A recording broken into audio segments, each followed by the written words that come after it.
Everyone, welcome to Pawan work academy. आशा है आप सब लोग अच्छे होंगे, सुरक्षित होंगे और पढ़ाई भी अच्छी चल रही होगी।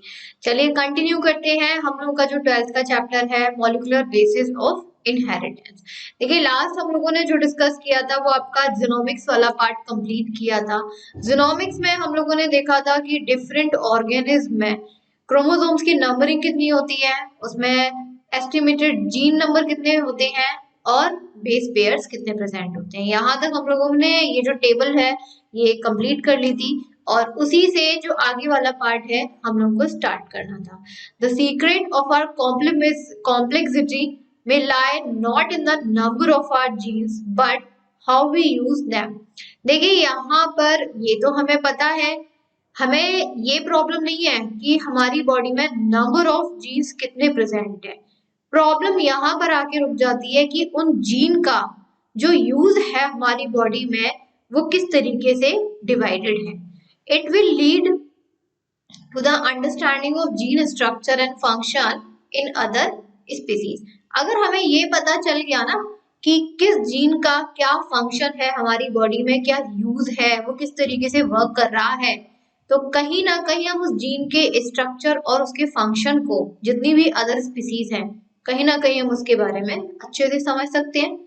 Since we possesses many of the gene same as these of flies, roundworms and mice, and such studies will lead to a greater understanding of human evolution। जैसे कि अभी हम लोग फ्लाइज, राउंडवर्म, माइस इन सब के जीन के बारे में जानते हैं। मैं ये नहीं कह रही कि बहुत ज्यादा जानते हैं, लेकिन कहीं ना कहीं 70 से 80% हम लोग जानते हैं और यही हमारे ह्यूमन इवोल्यूशन में समझने के लिए बहुत हेल्प कर सकती है। उसके बाद हम लोगों का जो न्यू टॉपिक है डीएनए फिंगरप्रिंटिंग, वो स्टार्ट हम लोग करते हैं।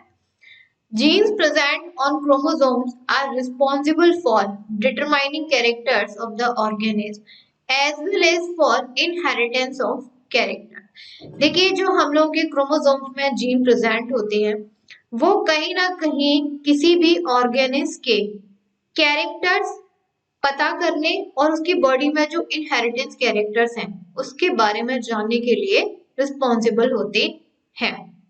किसी भी ऑर्गेनिज्म में कोई कैरेक्टर आया है सो ऑब्वियस है कि उसे उसके पेरेंट से मिला होगा, इनहेरिटेंस होगा। कैसे आया? क्रोमोसोम्स के थ्रू आया और क्रोमोसोम्स के में किसकी प्रेजेंट होती है? जीन की प्रेजेंट होती है। Due to recombination of paternal and maternal gene we differ from our parents. अब हम लोग अपने पेरेंट्स से बिल्कुल एज इट इज तो होते नहीं है, थोड़े से डिफर होते हैं, ऐसा टोटली क्लोन नहीं होते।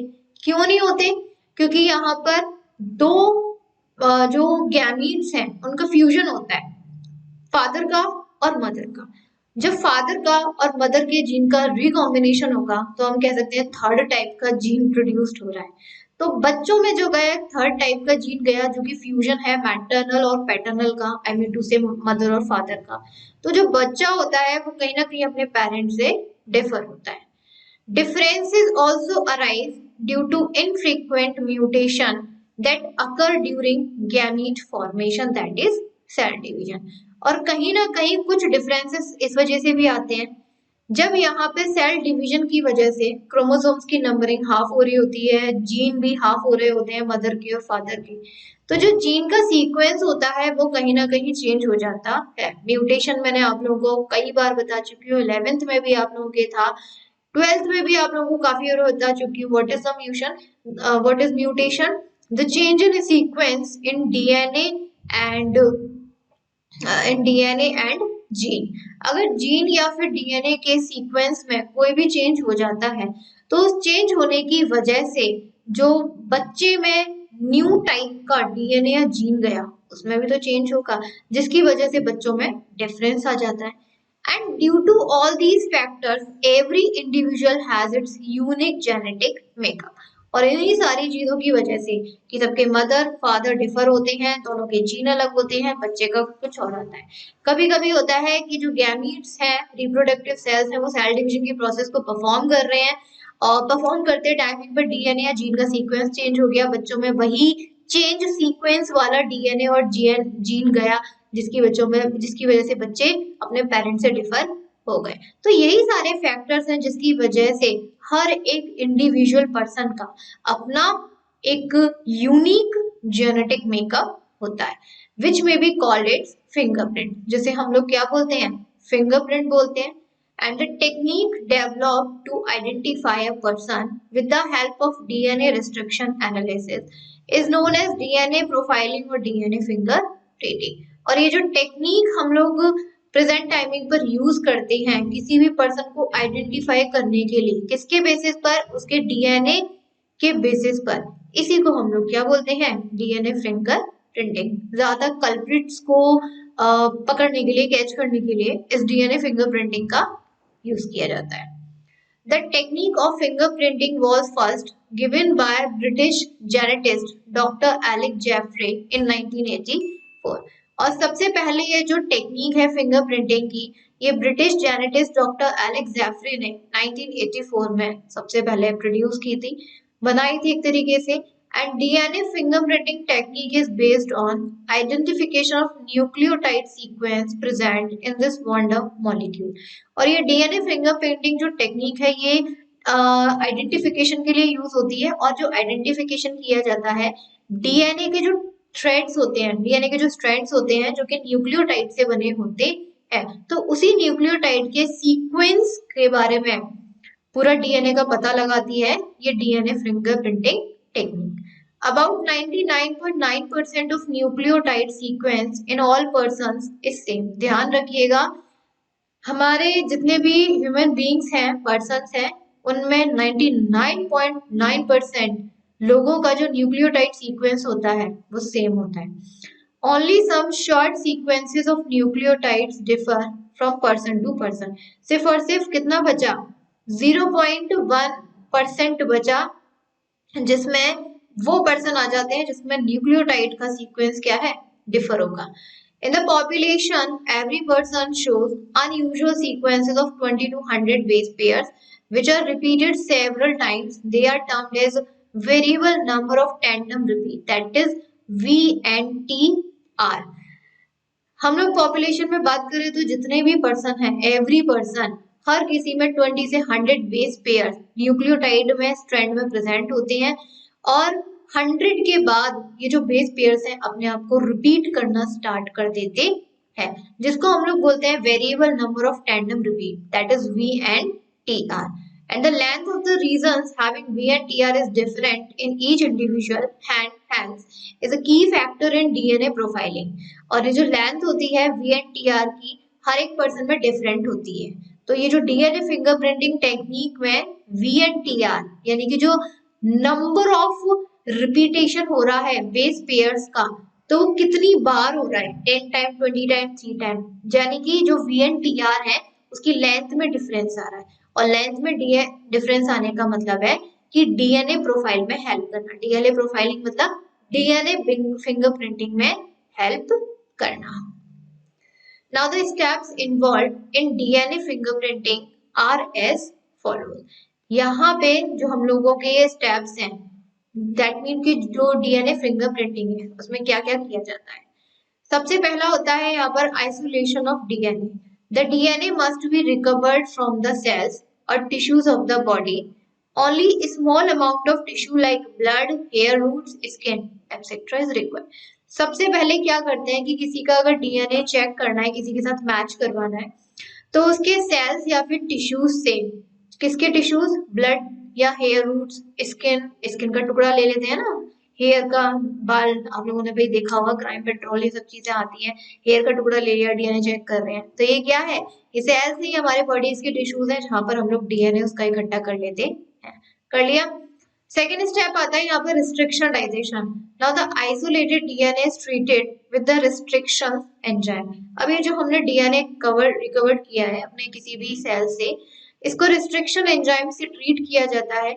The restriction enzymes cut the DNA into small fragments having variable length।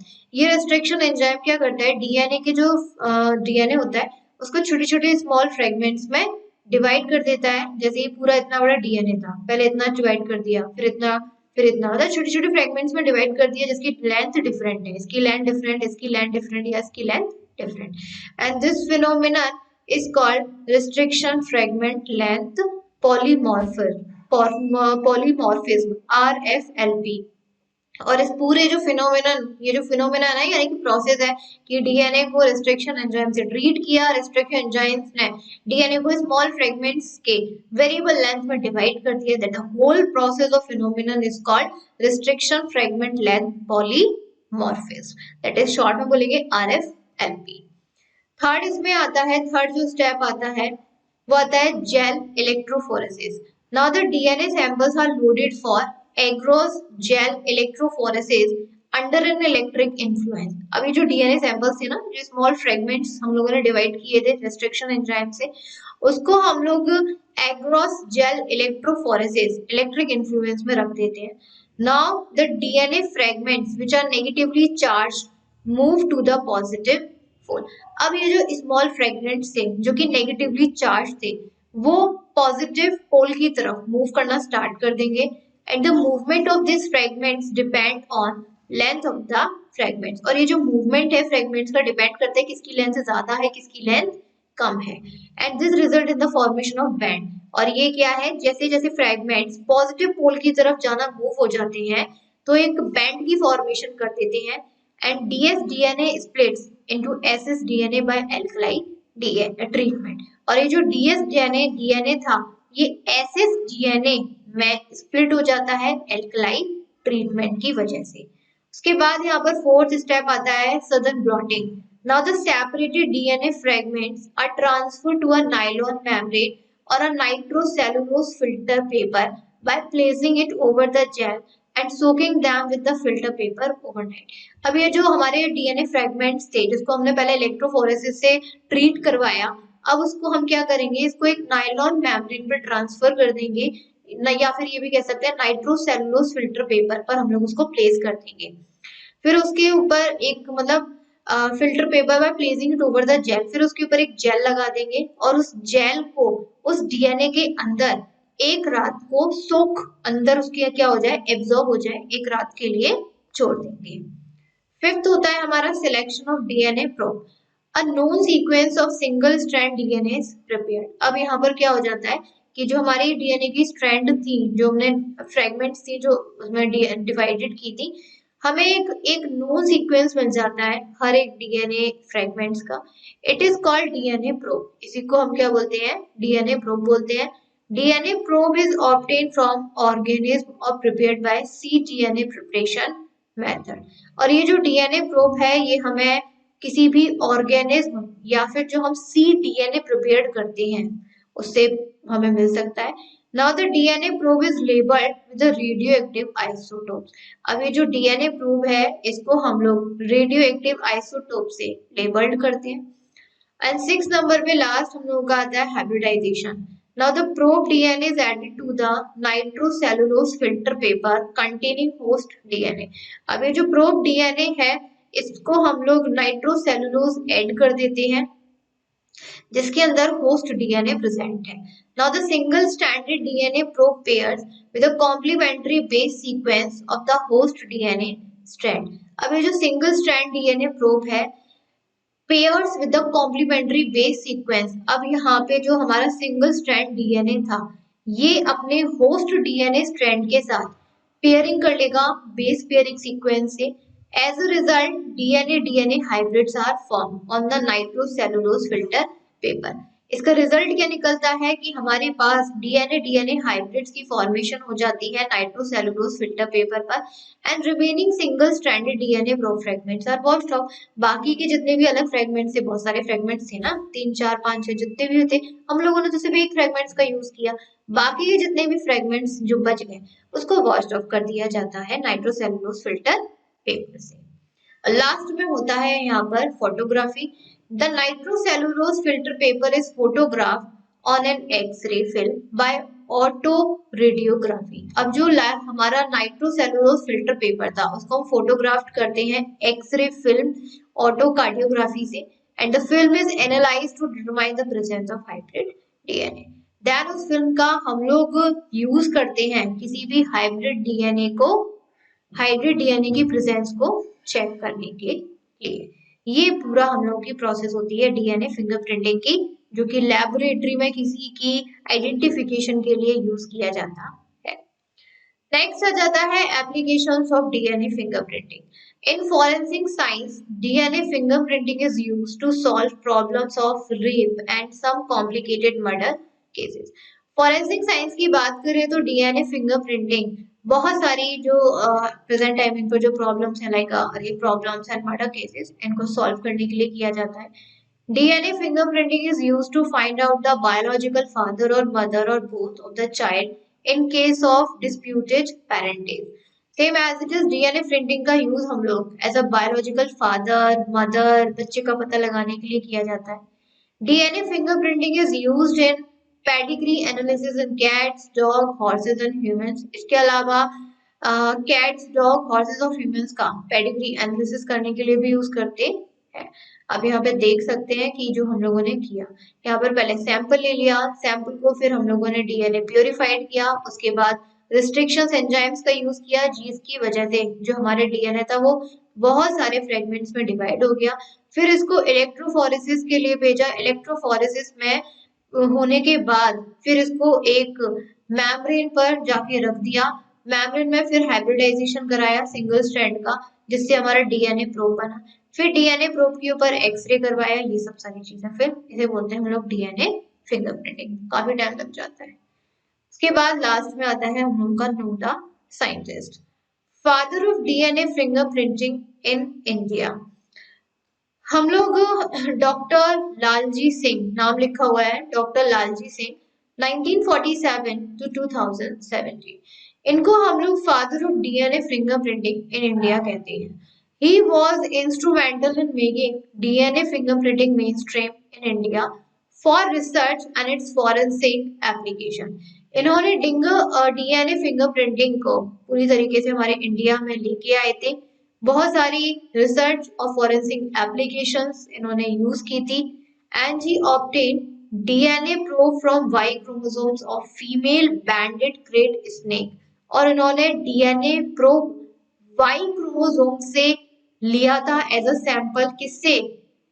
एक क्रेट स्नेक है जिसके अंदर जो कि एक फीमेल स्नेक है जिसके अंदर वाई क्रोमोसोम्स की प्रेजेंस होती है। फीमेल में एक्स वाई होते हैं, मेल में वाई वाई क्रोमोसोम्स होते हैं। And the unique segment obtain from this chromosome is banded krait minor, और इससे जो हम लोग को डीएनए के सेगमेंट्स मिले थे बड़े ही डिफरेंट थे, जिसको हमने नाम दिया था डॉक्टर लालजी सिंह ने banded krait minor. It was used to develop probe for indigenous DNA fingerprinting technique, और इसका यूज हम लोगों ने डीएनए फिंगरप्रिंटिंग में किया था। Contributions of Dr. Lalji Singh, he started several dedicated laboratories on aspects of genetics such as population biology, structural biology and transgenic research. बहुत सारे कंट्रीब्यूशन किए हैं वही डॉक्टर लालजी सिंह ने। सबसे पहला है उन्होंने बहुत सारी लेबोरेटरीज जैसे पॉपुलेशन बायोलॉजी, स्ट्रक्चर बायोलॉजी और ट्रांसजेनिक रिसर्च में बहुत सारी उन्होंने इंस्टॉल करवाई। His work in the field of DNA fingerprinting technology contributed for wildlife conservation, forensic evolution and phylogeny.